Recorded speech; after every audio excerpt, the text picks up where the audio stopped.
Ya katanya mau pangkas, mau potong kepalanya, pangkas ekornya mana? Ada Bapak Listigit ini maju kena, mundur kena. Kabar baik, Kapolri Listio Sigit langsung gerak cepat interogasi Rudiana dan AF terungkap dalam kasus Vina. Sebelum lanjut, jangan lupa untuk like, follow, subscribe, dan share, karena berbagi itu indah. Halo, selamat datang di channel Suara Hati Sang Istri. Untuk reaction kali ini, gak kalah seru dari analisanya Ibu Widya ya, yang mengomentari secara kritik dan pedas tentunya kepada Bapak Kapolri Listio Sigit, yang dimana di kasus Vina ini malah semakin rumit ya. Apakah Bapak Kapolri ini terlalu hati-hati untuk mengungkap kasus Vina, atau jangan sampai ada salah satu anggota kepolisian yang menjadi korban ya, atau salah satu oknum ini yang terlibat gitu, membuat kesalahan di kasus Vina Cirebon. Kita simak aja analisanya Ibu Widya tentang kasus Vina dengan kepolisian. Kita simak. Kalau orang jujur itu akan jadi pemimpin. Ya banyak orang nggak seneng. Lawanmu siapa? Para mafia. Satunya. Kedua, para manipulasi hukum. Itu contohnya, ya kan? Nah, apa yang terjadi sekarang? Apa yang terjadi sekarang dia kena serangan. Aku udah bilang nanti suatu saat kamu di persidangan, Anda itu di persidangan akan dikalahkan, diserang banyak orang. Ya, coba saya mau tahu Peri, ya. Peri saat ini bisa meledakkan mereka enggak setelah KDM itu diserang sama orang-orang di sono, ya kan? Mereka akan membuat strategi baru, drama baru.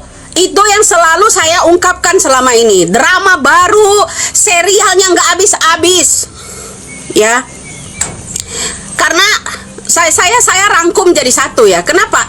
Pemerintah akan mengakhiri jabatannya biar nggak banyak komen kalian rakyat, biar kita fokus ke yang namanya kasus ini. Orang-orang yang berpower jadi greget ya, jadi fokus ke ini. Hebat kan pemerintah kita? Mana yang bilang sakit kemarin ya? Nah itu, jadi orang-orang fokus ke sini semua gitu loh. Ya, jadi ya pemerintah yang nonton. Nah lo ya, gue buat lo kayak gini ya. Saya tuh yang salutnya Mas Listio Sigit loh ya. Plan ya, CCTV itu nggak ada dia bongkar, nggak ada. Apa kesengajaan? Apa memang melindungi seseorang? Saya nggak tahu ya. Bilang ini orang adu domba, pret, itu baru pret namanya ya. Coba ini udah 3.000 penonton lebih ya. Saya adu domba apa mengangkat fakta? Ya kan? Saya adu domba apa fakta? Itu kenyataan ya. Ujung-ujungnya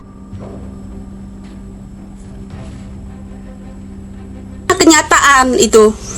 Iya. Kita ini membela kebenaran loh.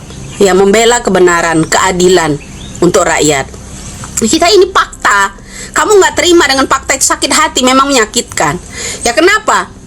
Pemerintah nonton, Listio Sigit juga sebagai Kapolri nonton loh. Nonton kita ini. Apalagi sandiwara si Tuan Takur itu dramanya ya. Ngalahin drama telenovela itu bro. Serinya nggak habis-habis ya. Ini nyata itu. Kenapa kamu tersinggung? Ini juga banyak orang yang rekod loh ya. Ini saya ini, lab saya ini ya. Langsung mereka siaran langsung loh di sana, di YouTube mereka ya. Ya. Gak ada yang terima dia. Ya dari hampir mencapai 4.000 orang ini baru 2 orang itu yang pret-pret ya kan. Tuh, artinya kenapa banyak kenyataannya ya. Dari hampir 4.000 cuma 2 orang yang nyelip. Ya kan? Nah, itu. Fakta itu, Bro. Ya saya sudah ingatkan. Ya kenyataan nggak pemerintah kita? semakin diulur waktunya untuk persidangan ini. Kalau saja Listio Sigit itu ya menekankan kepada anak-anak buahnya. Ibu Widya meyakini kuncinya di CCTV memang betul, tapi CCTV itu kalau memang benar-benar tidak ada infonya, CCTV itu bukan mengarah ke jalan yang pada saat posisi Vina itu sudah terkapar ya. Tapi CCTV tersebut tidak diambil sama sekali, infonya tidak diambil sama itu Rudiana atau penyidik lainnya gitu. Lalu CCTV itu gimana kondisinya? Apakah masih ada ataukah ada oknum yang mengganti atau yang menghilangkan? Ini tuh informasinya masih simpang siur. CCTV itu tuh posisinya ya dihilangkan atau disembunyikan. Ini yang benar-benar masih tanda tanya. Walaupun banyak saksi yang sedang membantu proses kasus Vina ini terungkap ya, sudah mulai terang benderang dari kemunculan banyak saksi, ceritanya sudah mulai mengerucut ya, sudah mulai sinkron dari satu sisi ke satu sisi lainnya juga sama, hampir sama arahnya dan lain-lain. Tinggal bagaimana kunci utamanya memang ini di CCTV, tapi kan benar-benar tidak tahu, walaupun ada yang sibuk klarifikasi juga gitu. Ya udah, kita simak lagi dari analisanya Ibu Widya. Ya bawahannya CCTV dibuka, selesai kan, nggak ada drama lagi kan. Ya kan, pendek kan. Otomatis kalau yang namanya kasus ini dengan handphone dan CCTV-nya selesai, ya selesai, kita fokus ke pemerintah, ya kan? Ya ndak? Ayo ngaku, ngaku, bener nggak? Ya, ngaku. Kalau Listio Sigit itu nggak pelin-pelan, ingat ya, kalau Bapak Listio Sigit itu nggak pelin-pelan sebagai Bapak Kapolri, beringas terhadap yang namanya ya bawahannya, terutama kasus ini biar nggak manjang kemana-mana, ya katanya mau pangkas, mau potong kepalanya, pangkas ekornya mana yang ada Bapak Listio Sigit ini maju kena, mundur kena, itu yang bagus buat Bapak Listio Sigit, ya kan, maju kena, mundur kena dia. Itu menurut saya ya, itu menurut saya, dia maju kena, mundur kena, itu kalau dia mau ya, kalau dia mau nih ya mempersingkat waktu ya. Kenapa? Mempercepat perdamaian, mempercepat waktu. Kenapa? Tekankan kepada anak buahnya, CCTV silakan dibuka, biar kasus ini selesai. Yang 7 bisa bebas, yang lain bisa bebas, selesai. Tapi Bapak Listio Sigit nggak ada niatan itu. Gimana komentarnya, apakah seperti itu tujuan pemerintahan, terutama dari Bapak Listio Sigit Kapolri Indonesia ini ya? Tapi kalau dari sisi banyaknya saksi baru mulai bermunculan, proses pra-peradilan yang memang panjang, alot, dimulai lagi dari nol, kasus 2016 ini diungkap lagi, memang dirasa kasus ini masih panjang sih, dan banyak faktor lah, banyak klarifikasi sana sini juga yang bisa jadi kasus ini masih butuh kejelian lagi, ketelitian lagi, diungkap lebih jelas lagi, agar nanti kedepannya jangan sampai salah tangkap lagi. Itu mungkin, dan kayaknya Bapak Listio Sigit maksudnya berhati-hati gitu ya, berhati-hati lagi lah gitu. Walaupun memang tidak dipungkiri banyak kejanggalan di kasus Vina ini pada saat tahun 2016 ya. Dan Bapak itu Rudiana juga baru sekarang mulai klarifikasi sana sini, baru up ke media, itu juga yang membuat kita greget gitu. Kenapa nggak dari kemarin-kemarin gitu untuk klarifikasinya dan lain-lain. Kita simak lagi analisanya, dan jangan lupa tanggapannya di komentar. Ya, Bapak Listio Sigit sebagai Kapolri nggak ada niatan untuk mempercepat kasus itu, sengaja diulur-ulur ini sepertinya. Ini sepertinya ya. Ya mau protes. Siapa yang mau protes? Ya, siapa yang mau protes? Bapak Kapolri sengaja ini. Saya seruput kopi dulu ya. Ya, Bilang takut. Iya betul, dia takut. Makanya ada lagu maju kena, mundur kena. Nah itu buat Bapak Listio Sigit. Omong kosong yang dia bilang, kalau nggak mampu pangkas kepalanya, potong ekornya. Ya, jangan lupa ya. Jangan lupa bro ya. Itu pepatah buat Bapak Listio Sigit ya. Kalau nggak mampu pangkas kepalanya, potong ekornya. Mana itu? Mana itu? Ucapan itu sebenarnya kalau orang taringnya panjang, nyalinya besi, itu ya benar-benar dilaksanakan. Jangan siapa. Gimana? Lanjutannya kita lihat, simak dari komentarnya Bapak Listio Sigit mengenai kasus Pina ini seperti apa. Polda Jawa Barat terkait penanganan Peggy ini juga menjadi perhatian publik. Saya minta untuk itu juga, apabila memang betul diproses, maka alat buktinya harus cukup, dan tentunya akan lebih baik apabila semuanya dilengkapi dengan scientific crime investigation. Artinya itu adalah bukti yang tidak terbantahkan. Namun demikian tentunya ada alat-alat bukti, barang bukti lain yang juga tentunya diatur dalam KUHP yang harus dilengkapi oleh rekan-rekan. Saya kira kami minta agar kasus tersebut betul-betul ditangani secara tuntas, profesional, transparan, karena ini menjadi perhatian publik.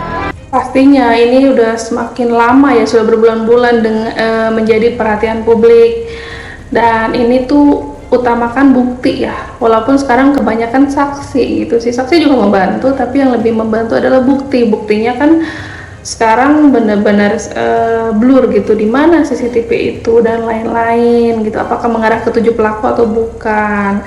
Ditambah lagi yang memberatkan adalah kok kesaksian Dede ini beda gitu kan. Ini yang membuat apakah 7 pelaku itu dipaksakan ada, atau 7 pelaku itu benar-benar ada, yang membunuh, memperkosa Pina itu benar-benar ada atau tidak. Ini yang benar-benar dijanggal gitu. Dan klarifikasi kemarin Bapak Ibtu Rudiana dengan Hotman Paris yang pastinya ramai dibicarakan, yaitu akhirnya Ibtu Rudiana melaporkan Kang Deddy Mulyadi, Dede, dan Niga Akbar. Ini juga menjadi kontroversi ya, dan seperti ucapan dari analisanya Ibu Widya, benar ini semakin banyak drama dan kubu-kubuan dari kedua belah pihak yang meyakini kasus ini nanti arahnya bakal kemana sih sebenarnya. Ini yang benar-benar makin ramai, dramatis, apakah seru nih dan rumit kasus di 2024 ini, yaitu kasus Pina. Kita simak aja seperti apa saat Pak Ibtu Rudiana diwawancari oleh Hotman Paris kemarin. Katanya Dede itu berbohong, katanya dia berbohong karena bapak disuruh. Dia mengaku-ngaku ada kejadian, padahal benar nggak bapak yang nyuruh? Tidak benar. Bapak akan laporkan ke polisi? Sudah dilaporkan. Sudah dilaporkan. Siapa yang dilaporkan? Kuasa hukum. Kuasa hukumnya Pak. Siapa yang dilaporkan? Kita sudah laporkan 3 orang. Yaitu Deddy Mulyadi, Dede, dan Niga Akbar. Oke. Di Polda Jabar. Itu apa itu? Pasal berapa? 27 ayat 3? Iya, siapa? Deddy Mulyadi sudah dilaporkan juga? Sudah Bang, tiga-tiganya. Ntar nggak tercapai dong jadi gubernur. Jadi Kapolda lebih cocok dia Bang. Oh begitu ya? Jadi penyidik dia sekarang. Iya. Sudah dilaporkan, oke. Jadi tidak benar Dede. Tidak benar Bang. Bapak yang nyuruh berbohong. Tidak benar. Oke. Pertanyaan berikutnya. Sesudah Anda mulai lakukan pemeriksaan, yang bikin BAP siapa? Yang bikin penyidik reskrim Bang. Saya cuma pelapor ketika sudah menggali server belum menit dan mereka mengakuin, kita serahkan ke reskrim yang melakukan pemeriksaan. Oke. Itu kejadiannya malam-malam. Kenapa di BAP bisa begitu jelas para pelaku mengingat motornya merek apa, siapa bonceng siapa? Itu kan udah malam-malam. Kok bisa? Apakah itu rekayasa nggak BAP-nya? Kok bisa? Ada ditulis di BAP ini, si ini bonceng si ini, merek mobilnya ini. Yang ada malah mengatakan, ada malah pelaku mengatakan di BAP, aku duluan yang perawanin. Ada lagi yang mengatakan, maaf, air maninya ketumpah di paha. Kok bisa sampai sedetail itu? Itu direkayasa atau memang begitu pengakuan para korban? Kalau saya sendiri sebagai pelapor tidak ada rekayasa bang. Ya. Pada saat kami menggali informasi dari para terpidana, itulah yang saya tuangkan di HP dan berita acara. Kemudian penyidik reskrim melakukan pengembangan terhadap para terpidana tersebut yang dituangkan di berita acara. Maksud saya, apa mereka waktu itu dalam keadaan mabuk pelaku itu? Tidak. Mereka siap. Lu gua batu gara-gara lu ah. Maksud saya gini Pak. Ini Pak. Kok bisa di BAP dijelaskan si A membonceng si B, ya para pelaku ya, merek motornya apa, yang merkosa duluan siapa, bahkan ada pelaku itu mengatakan aku yang merawani duluan gitu loh, itu ada di BAP, segitu rincinya gitu loh. Nah, Bapak Ibtu Rudiana tampaknya bingung menjelaskan isi BAP-nya itu, walaupun memang di sini posisinya Bapak Ibtu Rudiana itu sebagai pelapor karena ayah dari almarhum Eki. Di satu sisi penyidiknya ini apakah sudah berkoordinasi atau memang tidak memberikan informasi lebih lanjut ke Bapak Ibtu Rudiana gitu. Kan tahapan selanjutnya yaitu di penyidik ini edukasi ya, dan kita jadi tahu proses hukum itu seperti apa untuk pembelajaran juga, dan gimana komentarnya. Ayo netizen, ini benar-benar makin seru di kasus Vina, makin panjang, dan jangan lupa update terus, tonton di channel Suara Hati Sang Istri. Bye.